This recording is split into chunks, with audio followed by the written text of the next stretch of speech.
Deus abençoe a todos que estão nos vendo aí pela internet, através do YouTube. Bom dia a todos que estão aqui com a gente. Bom dia.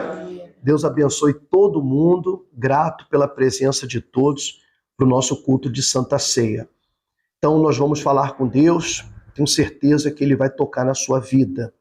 Você que vê pelo YouTube, não esqueça de se inscrever nesse canal, de comentar também o que você achou desse culto, da mensagem que nós deixamos, e também de deixar a sua curtida, porque isso aqui faz com que esse vídeo ele chegue para mais pessoas, e esse é o objetivo, que essa mensagem ela chegue para mais pessoas, outras pessoas sejam alcançadas pela palavra de Deus. Se você puder, tiver a sua Bíblia, abre no livro de Hebreus, capítulo 1. Hebreus, capítulo 1. Enquanto você vai abrindo, deixa eu fazer a introdução para vocês, tá? A humanidade, ela viveu algumas eras na sua história. 2 eras se passaram e nós estamos vivendo a 3ª era espiritual. A primeira era é a do Deus Pai. Nesse momento, Deus, ele falava diretamente com o homem. Isso começou com Adão. Todas as tardes, Deus descia ao jardim do Éden e passava a tarde conversando com Adão, ensinando Adão, amadurecendo a sua criatura, a sua obra-prima. Isso pode ter durado muitos anos, até o pecado. Mas depois, Deus continuou se comunicando com o ser humano através de sonhos, de visões, de revelações, de profetas. Então, ele se comunicava diretamente, sem intermediários. Ele mesmo falava, ou enviava seus anjos. E depois ele mandou o Senhor Jesus. E ali começou a 2ª era espiritual. Vamos ler então aqui o que diz. A revelação de Deus. Havendo Deus outrora, ou seja, na primeira era, falado muitas vezes e de muitas maneiras aos pais pelos profetas, nesses últimos dias, quer dizer, quando isso aqui foi escrito, nos falou pelo Filho. Então já está identificando a 2ª era, a era do Filho, do Deus Filho. Nos falou pelo Filho, a quem constituiu herdeiro de todas as coisas, pelo qual também fez o universo. Ele, Jesus, é o resplendor da glória e a expressão exata do seu ser, sustentando todas as coisas pela palavra do seu poder. Depois de ter feito a purificação dos pecados, isso aconteceu na cruz, assentou-se à direita da majestade nas alturas, tendo se tornado tão superior aos anjos, quanto herdou mais excelente nome do que eles. Então vamos lá. Veio a primeira era do Deus Pai, aqui está explicando, a 2ª era do Deus Filho. Essa era espiritual durou 3 anos. Foi o tempo em que Jesus passou entre nós, entre os seres humanos, vestido de carne, como um ser humano, e ele trouxe a grandeza, a glória de Deus até a terra. Por isso que ele disse, é chegado a vós outros o reino de Deus. Então, olha só que coisa bacana, né? O judeu, ele se esforçava tanto para chegar até Deus, com seus holocaustos, sacrifícios, rituais, de purificação, purificação da mão, purificação dos pés, purificação da cabeça, e tantas regras e tantas leis, porque eles queriam chegar até Deus. E que surpresa! Deus desceu até a terra. Ele trouxe o reino dele até nós. E a revelação através de Jesus de como nós podemos viver nesse reino. Explicando que todas aquelas regras, que todos aqueles rituais, que todas aquelas leis não eram suficientes para fazer o ser humano chegar até Deus. Porque o ser humano é falho. Na sua natureza, o ser humano é pecador. Nos seus pensamentos, nas suas ações, nas suas atitudes. Então, jamais, pela natureza humana, o homem, o ser humano, poderia chegar até Deus, porque Deus é puro, Deus é santo. Então, o que ele fez? Ele proveu uma maneira do ser humano chegar até ele, e Deus teve a iniciativa. Ele teve a iniciativa. Olha, vocês não conseguem chegar até o céu com tudo que vocês estão fazendo. Então, eu vou trazer o céu até vocês. E foi o que Jesus fez. Mas como permanecer no céu se o ser humano continuava pecador, continuava errado? Jesus foi e se sacrificou pelo ser humano. Qual a importância desse sacrifício? Ele carregou sobre ele a culpa dos nossos pecados. Imagina uma pessoa que cometeu um crime hediondo. Ou alguém que cometeu um crime. Ou no momento da raiva, atentou contra a vida de alguém, fez alguma coisa e a pessoa cometeu um crime. A justiça vai para cima dela. Ela tem que ser punida. Ela tem que ser presa. Agora imagina alguém que assume a culpa sem ter cometido esse crime e diz, não, fui eu. A culpa é minha. Eu é que tenho que pagar. Não é ela. Eu já vi o caso de muitas mães fazendo isso pelos filhos. Muitos pais fazendo isso pelos filhos. Assumindo culpa de erros. Eu já vi caso de pai indo para a cadeia para deixar o filho solto. Assumindo uma culpa. Foi isso que Jesus fez. Por isso que no livro de Isaías 53 diz, o castigo que nos traz a paz estava sobre ele. E pelas suas chagas nós fomos curados. Nós fomos sarados. Quer dizer, o castigo que era meu, que era seu, a punição, Jesus pegou para ele. E nos deu a graça. O que é a graça? A graça é um perdão que a gente não merece. Porque nós falhamos, porque nós sim pecamos durante a nossa vida. Nós não merecemos esse perdão. Muitos dos nossos erros foram intencionais. A gente sabia que estava errado e ainda assim a gente fez. Então a gente merecia a punição, merecia o inferno. E Jesus disse, não, eu vou dar uma nova chance para eles. Eu vou levar a culpa deles, para que eles sejam livres e possam se recuperar, possam se regenerar, possam se corrigir e aprender com seus erros. Só que isso não é tão fácil. O Senhor Jesus, ele veio e trouxe não só a mensagem da salvação, mas ele trouxe o caminho da salvação. E o primeiro passo para uma pessoa ser salva é o arrependimento. O primeiro passo para ser salvo é o arrependimento. A pessoa reconhecer o seu erro, reconhecer o seu pecado, sentir vergonha daquilo, sentir raiva daquele pecado, não porque as pessoas, elas não fazem isso.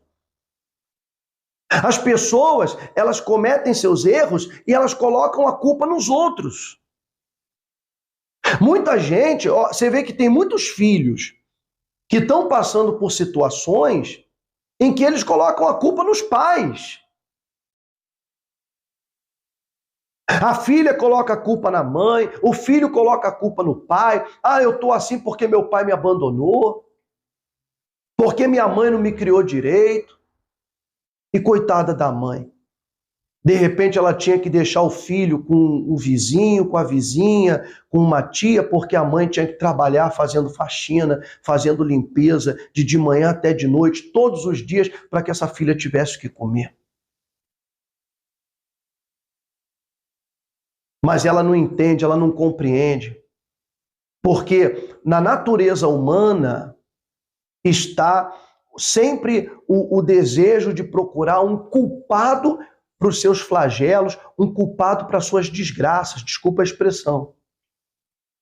Sempre, sempre o ser humano, ele não tem na sua natureza o desejo de se arrepender, mas de responsabilizar alguém. Não dizem por aí que o criminoso, o assassino, o ladrão de celular, ele é vítima da sociedade? Não, mas é vítima da sociedade. Coitado. Não pode prender. Coitadinho.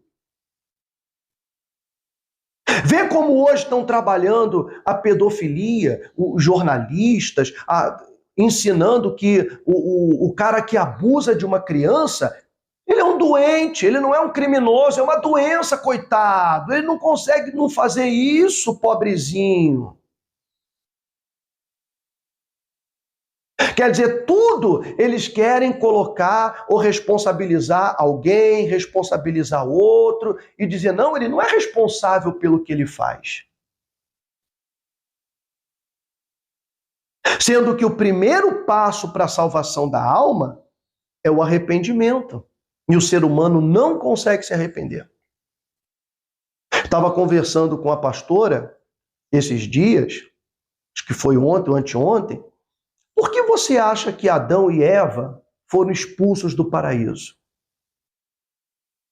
Muita gente vai dizer, não, porque eles comeram o fruto que Deus disse para não comer. Eles foram expulsos por causa da sua desobediência. E se eu disser para você que não foi por isso que eles foram expulsos? Que não foi porque comeram o fruto, porque desobedeceram.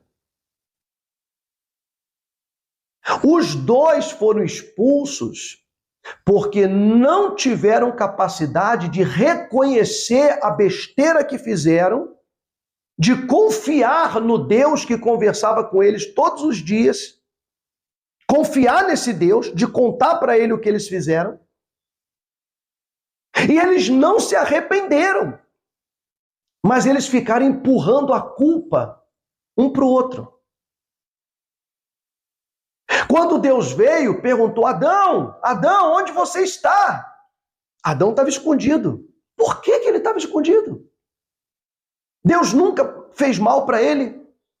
Deus nunca bateu nele. Deus nunca maltratou ele. Deus era bom, sempre foi bom. Por que ele estava escondido? E ele disse, eu me escondi porque eu ouvi a tua voz e eu estava nu e não queria que você me visse. Ele disse, quem te contou que você está pelado? Por acaso você comeu a fruta que eu disse para não comer, do conhecimento?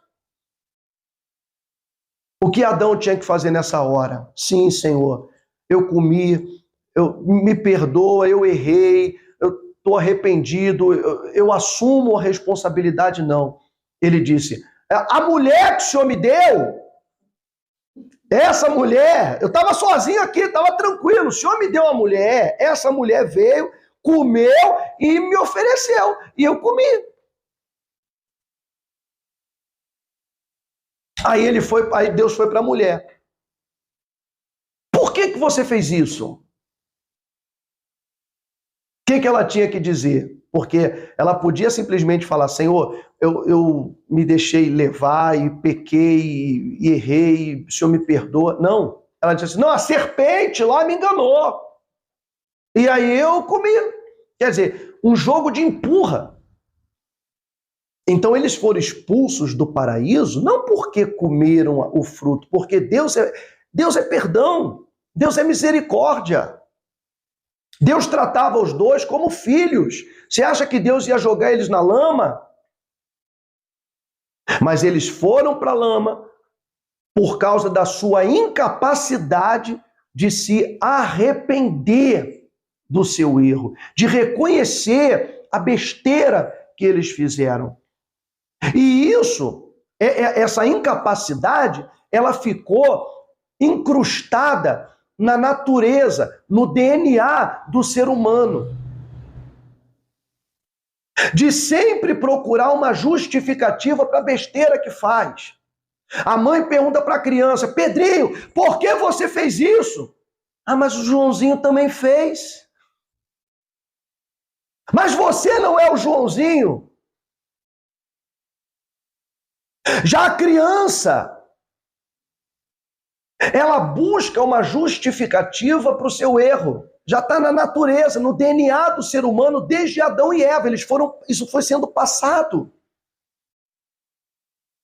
Então, ao longo da história, a humanidade vem vivendo atrocidades, cometendo atrocidades, maus tratos, injustiça, escravidão, assassinatos, guerras, crimes de guerra, genocídios.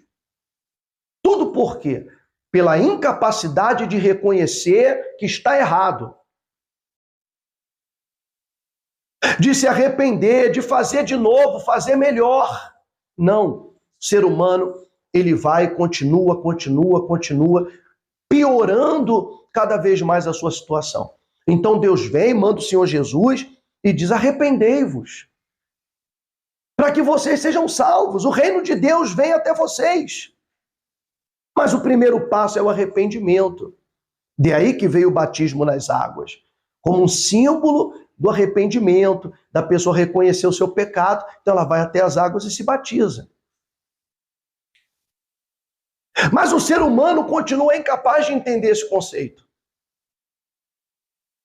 Então, começa a terceira era espiritual da humanidade, que é a era do Espírito Santo. Então já teve a primeira, que foi a era do Deus Pai,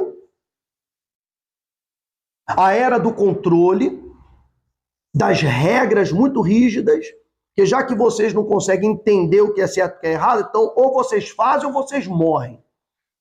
Era a única língua que o ser humano entendia. Jesus passou 3 anos ensinando, olha, vocês têm que ter caráter, vocês têm que ser justos e tudo. Só que depois de 3 anos, Jesus ia partir. E aí todo mundo ia esquecer. Igual esqueceram tantos outros profetas que passaram pela terra. E aí aconteceu o seguinte. Lá no livro de João, se você quiser acompanhar,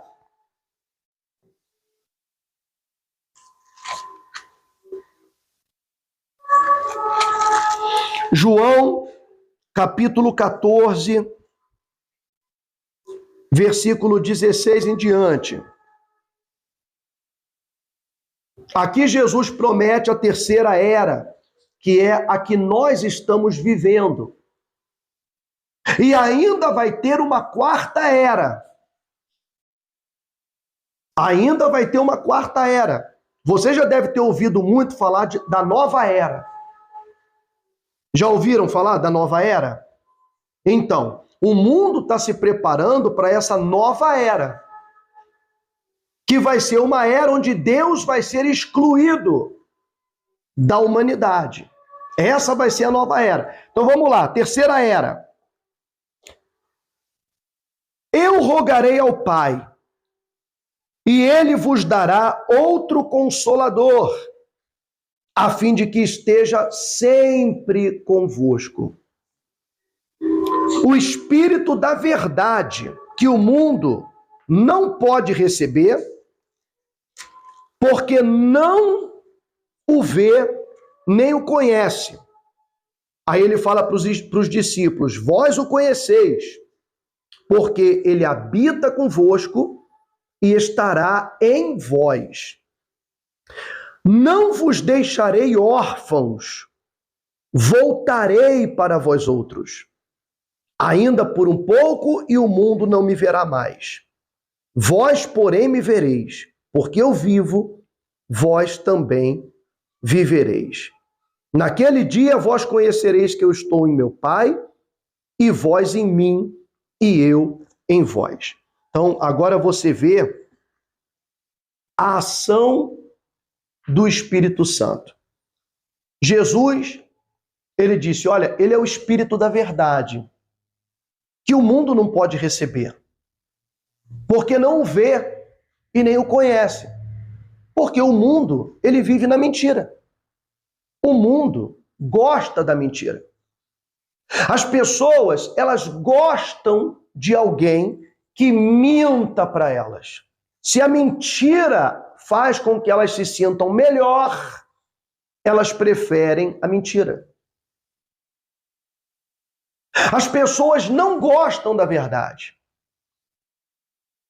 Você vai observar que as igrejas, os ministérios que têm os pastores mais mentirosos e mais mau caráter, são os ministérios que mais gente frequenta. Que mais pessoas frequentam. E ainda que todos mostrem o mau caratismo daquele pastor, daquele líder religioso, as atrocidades, as mentiras, que ele é pego na mentira, ele vai fala uma coisa, aí a internet fala assim, ó, ele mentiu, porque ó, a verdade é essa daqui. Ele vai e diz uma coisa, aí a internet, as notícias desmentem ele. Mas as pessoas, elas dizem, não, mas ele é meu pai. Não, mas ele é meu pai da fé. Não. As pessoas gostam de mentira. Elas gostam de falsas promessas. Então, se vem alguém e fala assim, ó, você vem aqui que a sua vida vai mudar, sua vida vai ser transformada. É só você frequentar aqui. Faz tudo que eu te mandar. Aí a pessoa vai lá, por quê? Ela tem um filho doente, ela está na miséria, ela está passando por um monte de problema. Então o pastor ali está prometendo mundos e fundos para ela, então ela vai. Ela vai. Aí quando a pessoa já está presa naquele emaranhado, então ele diz, olha, Deus mandou eu falar para você que a gente vai fazer tal e tal sacrifício. Esse mês você vai dar o teu salário. Esse mês você não vai pagar nada, você não vai pagar teu aluguel, você vai dar tudo para Deus. E Deus vai mudar a sua vida. E a pessoa vai e faz. Porque ela está interessada naquela promessa. As pessoas gostam de mentira. Olha, você vai colocar essa rudazinha atrás da porta e tudo vai mudar. Você vai colocar esse copinho d'água debaixo da mesa. Olha, você vai pegar, vai fazer isso aqui. As pessoas gostam de uma mentira. O que as pessoas não gostam? Que alguém diga, você tem que fazer a tua parte. Você precisa mudar as suas atitudes. Você precisa ver as suas escolhas. A sua vida está assim porque você lá atrás fez essa e essa escolha. Você fez essa opção. Então você tem que se arrepender daquelas escolhas que você fez lá atrás e começar a fazer agora tudo diferente para a sua vida mudar. Não vai ser por causa da arrudinha, por causa da água, por causa do olhinho, por causa do paninho. Não. Vai ser pelo seguinte, você reconhecer onde você errou, se arrepender, se corrigir e fazer as coisas de um modo diferente. E esse gosto pela mentira é o que faz com que o Espírito de Deus, que é o Espírito da verdade, seja excluído dessas igrejas. E sabe o que acontece quando o Espírito Santo é tirado das igrejas? da igreja evangélica, do ministério, ali começam a ter ações carnais.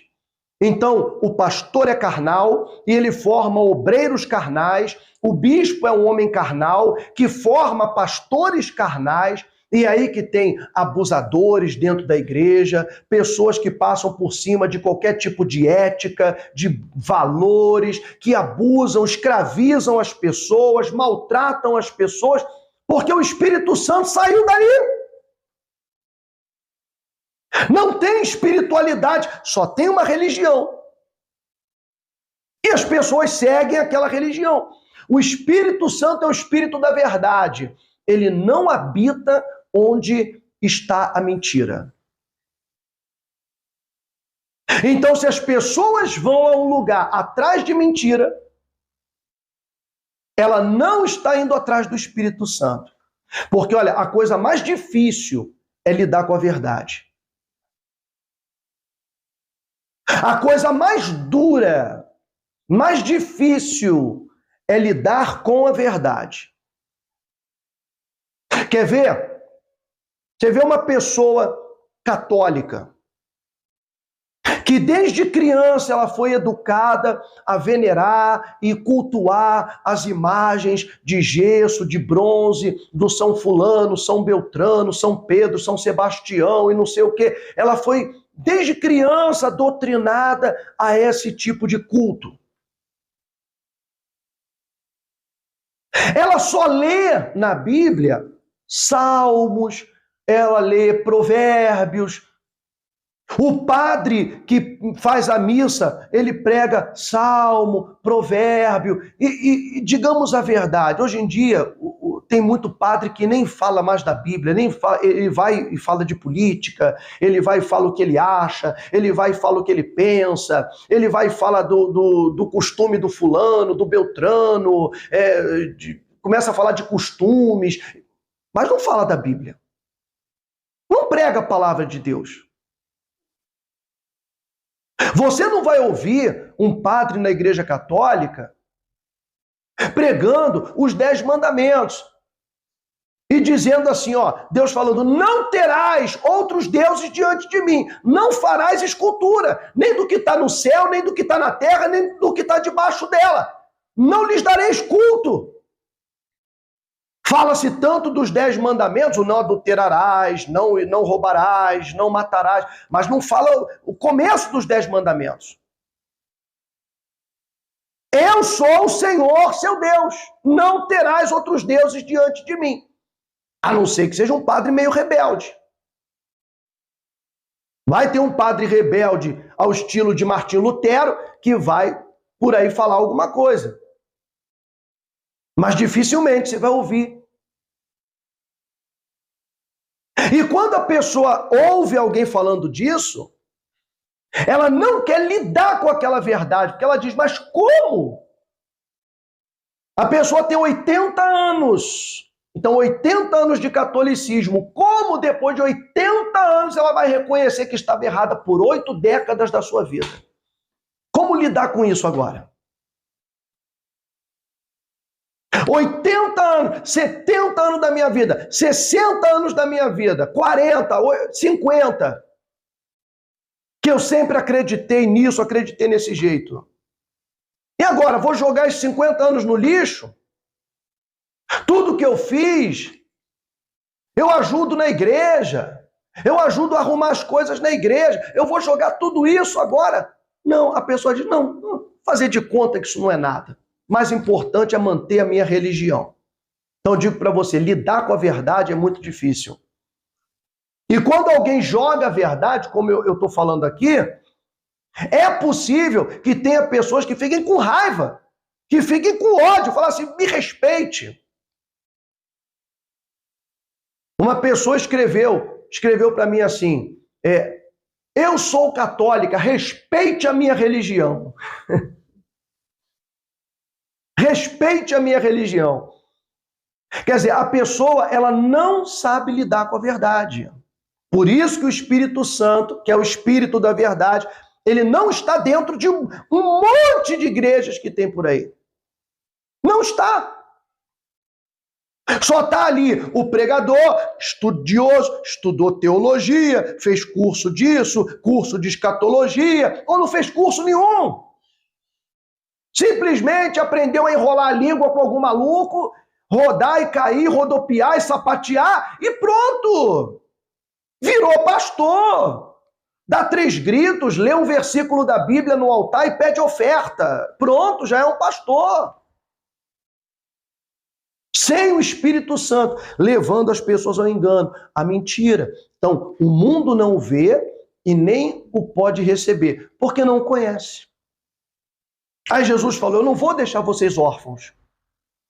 Eu vou mandar um outro consolador que vai ficar com vocês para sempre. Porque Jesus já sabia que a era dele ia durar 3 anos. Então ele disse, olha, essa era vai passar, mas vai vir a nova, que é do Espírito Santo. E ele vai ficar com vocês até quando eu voltar. Ele disse, eu voltarei até vocês. Eu voltarei para buscar vocês. E o que faz o Espírito Santo? Capítulo 16 de João. A missão do Consolador. Tenho-vos dito essas coisas para que não vos escandalizeis. Falando para os apóstolos. Eles vos expulsarão das sinagogas. Mas vem a hora em que todo que vos matar julgará com isso tributar culto a Deus. Isso aconteceu em Jerusalém. Isto farão porque não conhecem o Pai nem a mim, os sumos sacerdotes, o povo de Israel. Ora, estas coisas vos tenho dito para que, quando a hora chegar, vos recordeis de que eu vou-las disse. Não vou-las disse desde o princípio, porque eu estava convosco. Quer dizer, eu estava com vocês. Então Jesus, enquanto estava com eles, ninguém ia meter a mão neles, nos apóstolos. Mas Jesus falou, mas quando eu for, eles vão querer meter a mão em vocês. Vão querer prender vocês, vão querer bater em vocês, vão querer maltratar vocês. Mas agora vou para junto daquele que me enviou. E nenhum de vós me pergunta, para onde vais? Pelo contrário, porque vos tenho dito essas coisas, a tristeza encheu o vosso coração. Mas eu vos digo a verdade, convém-vos que eu vá, porque se eu não for, o Consolador não virá para vós outros. Se, porém, eu for, eu vou-lo enviarei. Quando ele vier, convencerá o mundo do pecado, da justiça e do juízo. Aí ele explica, do pecado, porque não creem em mim. Então vamos lá. Primeira missão do Espírito Santo, convencer as pessoas do seu erro. Convencer as pessoas do que é certo. E convencer as pessoas de que haverá um julgamento. Não é trabalho do Espírito Santo converter as pessoas, e sim convencer. A conversão de cada um depende de cada um. Então, quando a pessoa se deixa convencer pelo Espírito Santo do seu pecado, é a pessoa que tem que tomar a atitude de se arrepender e trabalhar na sua conversão, mudando seus hábitos, seus costumes, suas atitudes. O Espírito Santo, ele auxilia a pessoa nessa tarefa, mas ele não converte ninguém.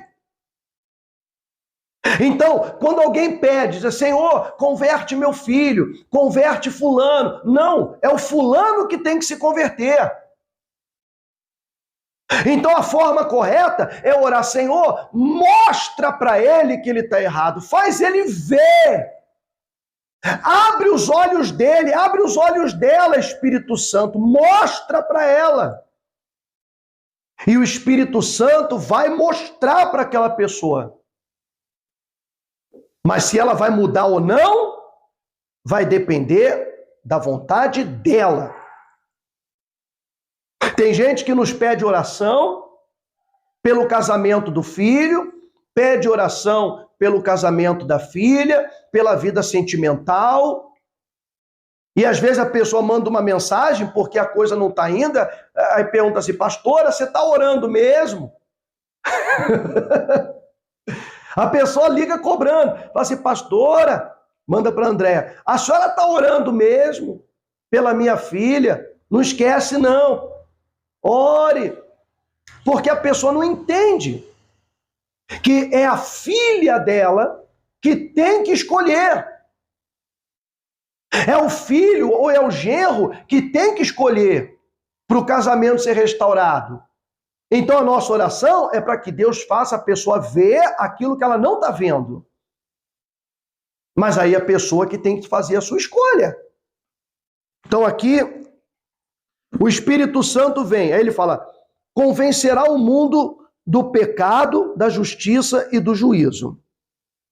E ele fala do pecado, porque não creem em mim. Então, a origem da prostituição, do adultério, a origem do furto, do assassinato, a origem de todo tipo de pecado é a incredulidade.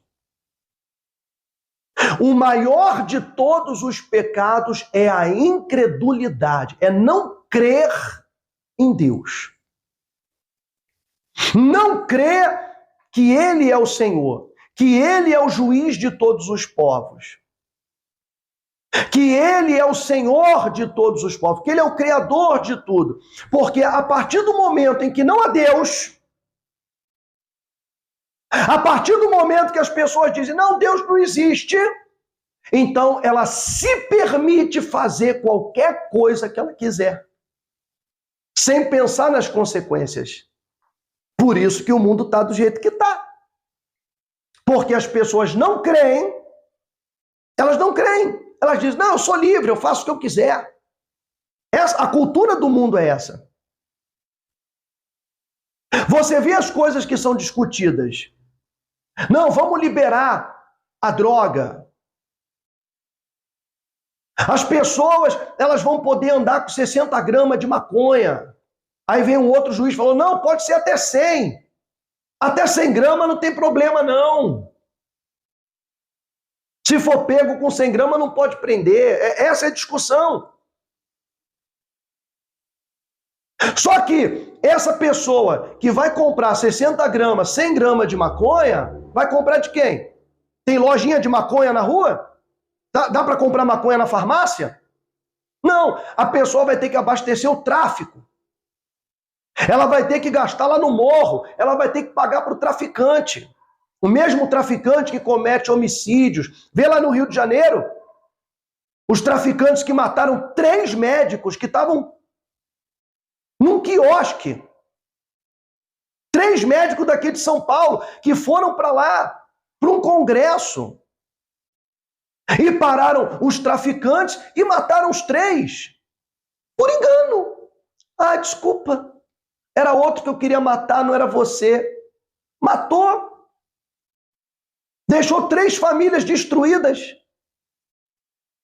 Mas esses traficantes, o ganha-pão deles é a droga que eles vendem. Que a pessoa que anda com 60 gramas, com 100 gramas, está sustentando isso daí. Mas olha a discussão, vamos liberar. Vamos liberar o aborto. Mas o aborto já é liberado. Então, se tem uma criança que está sendo gerada sem cérebro, a lei permite que seja tirada. Se há um risco para a vida da mãe, aquele feto pode ser retirado. Se a pessoa foi vítima de um abuso, de um estupro, aquele feto pode ser retirado. Então, por quê? Se já está na lei que pode, por que querem descriminalizar todo aborto? Porque as pessoas estão vivendo na safadeza. As pessoas querem legitimar a sua safadeza. Fazer tudo sem pensar nas consequências. Então, essas pessoas, o maior pecado é não crer em Deus. Quer dizer, quando não tem Deus, tudo é permitido. Até matar bebês dentro do útero das mulheres, que não tem culpa de nada. Está entendendo? Então, do pecado, porque ele diz, não creem em mim. Maior pecado é a incredulidade. Da justiça, porque vou para o Pai e não me vereis mais. Da justiça significa aquilo que é certo. Então, o Espírito Santo convence a pessoa do que é certo. Ele faz a pessoa ter a percepção, faz a pessoa sentir, olha, isso não faz isso não. Faz a pessoa sentir mal. Com determinadas palavras, com determinadas atitudes, o Espírito Santo convence a pessoa do que é certo. Isso é da justiça. E do juízo, para finalizar, porque o príncipe desse mundo já está julgado. Quer dizer, do juízo de saber, olha, vai ter um julgamento. Ninguém vai ficar impune das coisas que faz. Vai ter um julgamento. Há um céu, há um inferno. Então o Espírito Santo coloca isso na pessoa. Então como que você explica, por exemplo, o pastor que vive no adultério, o líder religioso que rouba, engana as pessoas, mente para elas? Eu pergunto para você, esse cara crê em Deus? Esse cara crê na palavra de Deus? Olha, eu vou te falar uma coisa. Uma vez, atendendo pastores, só já no último ministério que eu trabalhei, atendia muitos pastores, eu atendi um pastor lá na cidade de Sorocaba. Não sei se ele é pastor ainda, mas ele sentou comigo. E ele disse assim, bispo, a minha mulher é crente. Ele falou assim, a minha mulher é crente. A minha mulher é uma santa. A minha mulher é evangélica de verdade.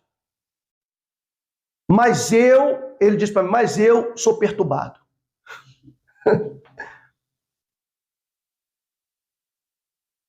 O pastor que estava a cargo de uma congregação, ele estava cuidando de uma congregação, ele disse, eu sou perturbado. Eu não acredito em nada, bispo. Eu não acredito nem em Deus. E como esse, eu conheci vários. Esse foi o que eu consegui atender, que eu consigo falar para vocês agora. Mas são vários, são aos milhares que não acreditam em Deus. Fazem a obra por trabalho, por sustento, porque a igreja dá uma casa para eles morarem, porque dá um salário para eles pagarem suas contas, mas não porque eles acreditam em Deus. Por isso que existe tanta pilantragem, tanta safadeza no meio evangélico, no meio das igrejas. Eles não acreditam no céu, não acreditam no inferno, não acreditam na vontade de Deus, mas estão à frente das congregações. E as pessoas os ouvem mais do que o próprio Deus. Mas o Espírito Santo está entre nós. Eu duvido que em algum momento o Espírito Santo não incomoda alguém ali no culto, alguém ali na igreja e fala, olha, isso aqui está errado. Vai embora daqui.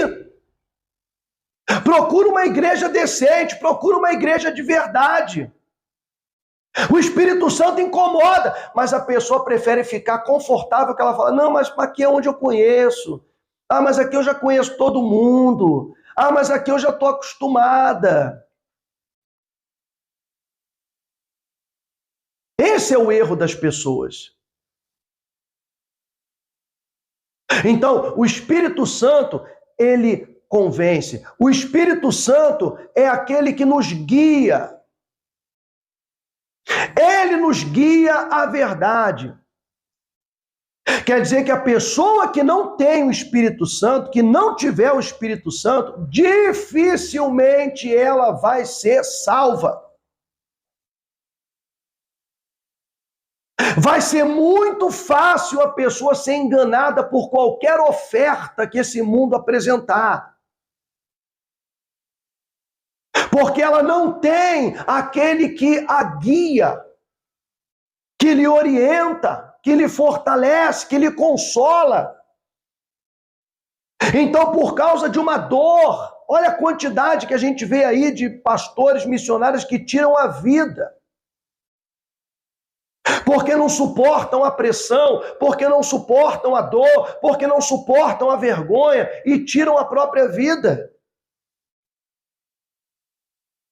Eu duvido que o Espírito Santo não vá até a cabeça dessas pessoas para convencê-las de que elas estão erradas, mas elas não dão ouvido ao Espírito Santo, não se deixam guiar por ele.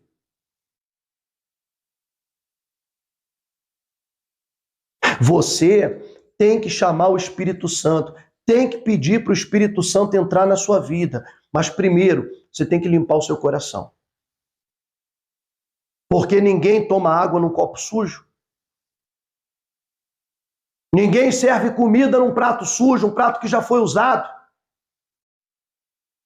Então por que a gente vai achar que o Espírito Santo vai usar um corpo que está todo sujo, impuro pelo pecado? Então nós temos que limpar o nosso coração, perdoar quem tem que ser perdoado, pedir perdão para quem a gente precisa pedir perdão, se corrigir nos nossos caminhos, nos nossos pensamentos, nos voltar para Deus, valorizarmos a obra de Deus, servirmos a Deus com a nossa vida. Ah, eu não posso sair para dar folheto na rua, não posso sair para evangelizar, não sei o quê. Então oferte. Então ajude com oferta, ajude com o seu dízimo, ajude com a sua colaboração de alguma forma, para que a obra de Deus de algum jeito seja feita. Colabore. É aí que a bênção de Deus chega para você, por causa da gratidão que você demonstra, por causa da generosidade que você apresenta, por causa da liberalidade com que você serve a Deus. É através daí que vem a bênção, é através daí que vem a vitória. Amém, gente? Então, nós temos que aprender a ouvir o Espírito Santo, a seguir o Espírito Santo.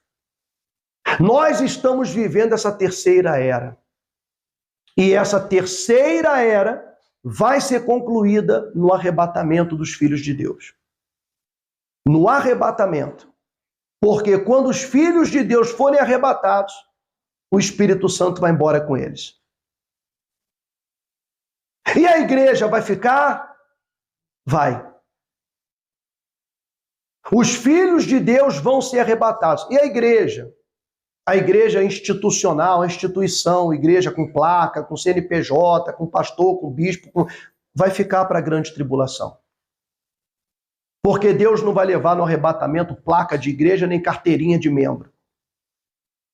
Ele vai levar aqueles que verdadeiramente se converteram e ouviram a voz do seu Espírito e se deixaram guiar pelo Espírito Santo e pela verdade. Os outros, por mais que sejam crentes, por mais que seja apóstolo, bispo, pastor, seja lá o que for, vai ficar para a grande tribulação. E olha, vai ser muita gente, e digo para você, a maior parte da igreja vai ficar para a grande tribulação.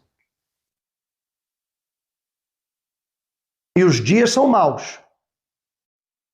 Olha o que aconteceu em Israel ontem. Há mais de 50 anos, não acontece um ataque como esse que Israel sofreu ontem.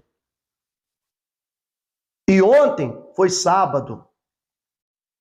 Lembra quando Jesus falou para eles? Orem para que esse dia não aconteça no sábado. E foi no sábado que aconteceu. Por que ele disse? Ore para que não aconteça no sábado. Porque o sábado é o dia do descanso deles. O sábado é o dia que eles não podem fazer nada. Sábado é o dia que eles estavam nas sinagogas, eles estavam com as crianças, estavam celebrando, tinha as festinhas das crianças, as celebrações nas sinagogas. As famílias reunidas, ninguém estava preparado para nenhum ataque. E foi justamente no sábado que os inimigos entraram e começou uma guerra. Mais uma guerra. Mais uma guerra. Já está a guerra da Rússia e da Ucrânia. Agora está a guerra de Israel com os terroristas. E os Estados Unidos falou assim, ó, se quiser a gente entra na guerra com vocês. Olha a complicação. Tudo está acontecendo, preparando o mundo para a nova era, que vai ser a era do anticristo. Mas aí vai ser outro assunto para outra reunião. Amém, gente? Segure a ceia na mão agora. Nosso Pai, o teu sacrifício marcou uma era. Uma era de perdão, de transformação, de nova vida. E se nós estamos aqui para essa celebração, aqui nesse lar, a Santa Ceia no lar, é porque nós reconhecemos o teu sacrifício e o aceitamos que foi por nós. Aleluia! Ô Santo de Israel! O Senhor é bendito, o Senhor é maravilhoso, o nosso Salvador. Oh, meu Pai, aqui nós temos em nossas mãos o teu sangue e a tua carne. Bendito é o teu nome, Senhor.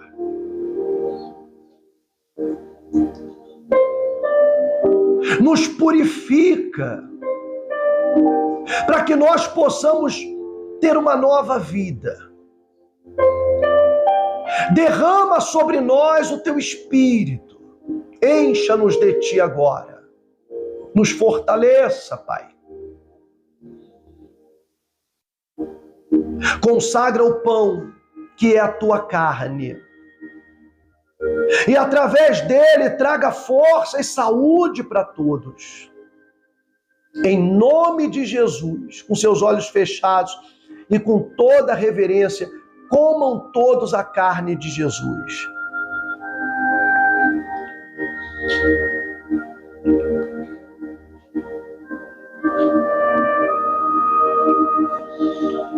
Agradeça pela vida.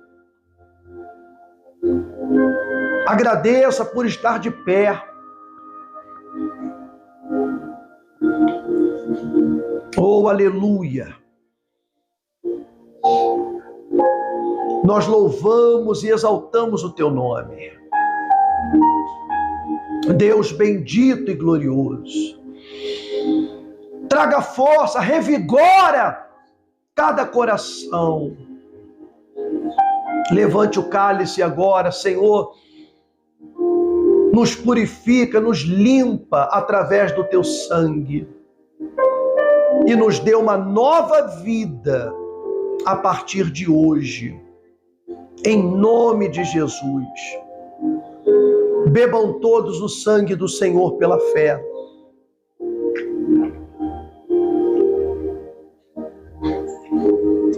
Isso.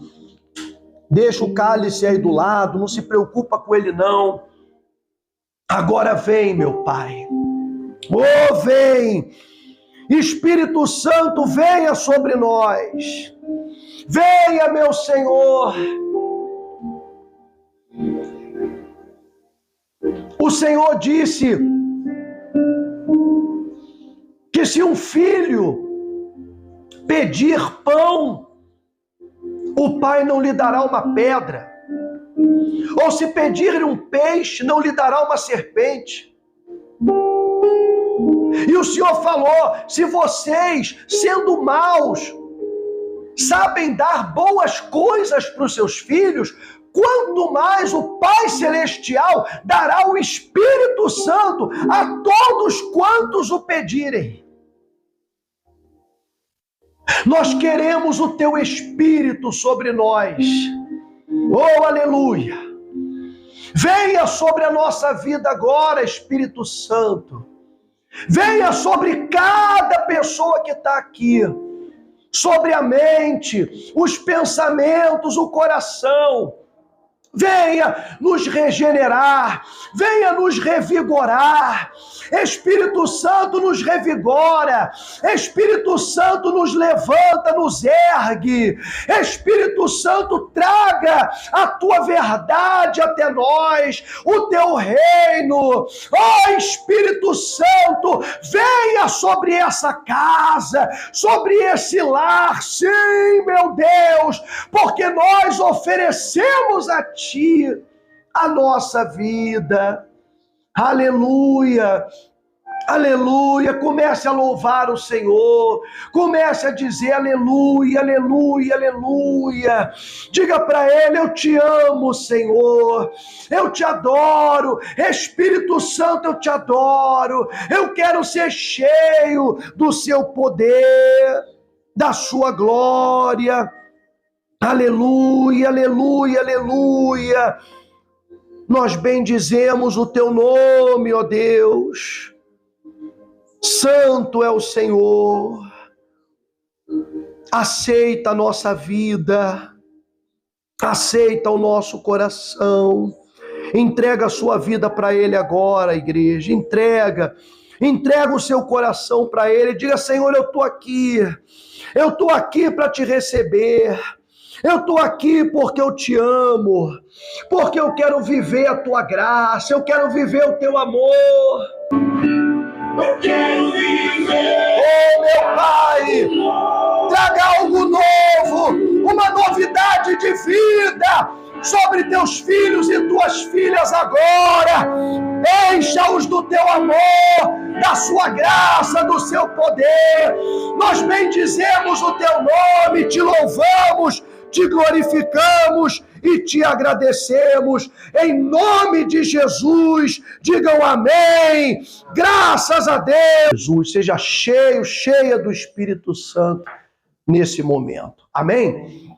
Olha, é muito importante todos terem a noção de que a obra de Deus, a pregação do Evangelho, ela se sustenta através da oferta, da doação, dos dízimos, daqueles que acreditam nessa obra, daqueles que acreditam nessa pregação. Cada pessoa que vai a um lugar, que vai a uma igreja, que frequenta um lugar, ela deve demonstrar a sua fé através da sua ajuda, da sua oferta. Porque isso é uma questão de fé, de gratidão, de generosidade. Da pessoa falar assim: puxa vida, eu gosto dessa palavra, eu gosto desse ensinamento. Quem me dera que outras pessoas também pudessem ouvir aquilo que eu ouço. Quem me dera que outras pessoas pudessem ser alcançadas por essa palavra que me alcançou. É aí que a pessoa começa a ofertar. É aí que a pessoa começa a ajudar. Porque ela diz: eu quero que essa palavra chegue a outras pessoas. E é isso que te abençoa. É isso que abre portas para você. Então, sempre prepare o seu melhor. Sempre prepare a sua oferta. E você que acompanha pela internet, que nos vê por aí, já vê os nossos vídeos de forma recorrente e deseja ajudar, ainda hoje, você pode, através do Pix. Eu estou deixando aqui no rodapé a chave Pix, a agência e a conta do Banco Bradesco, onde você pode manifestar a sua fé, o seu amor, a sua gratidão e a certeza de que Deus vai te abençoar e vai abrir portas importantes na sua vida para que você possa ajudar ainda mais a obra de Deus. Bom, nós estamos chegando ao término do nosso culto aqui, da nossa mensagem. Quero deixar um forte abraço para todo mundo que está aí no YouTube. Deus abençoe vocês, fiquem com Deus e fiquem na fé.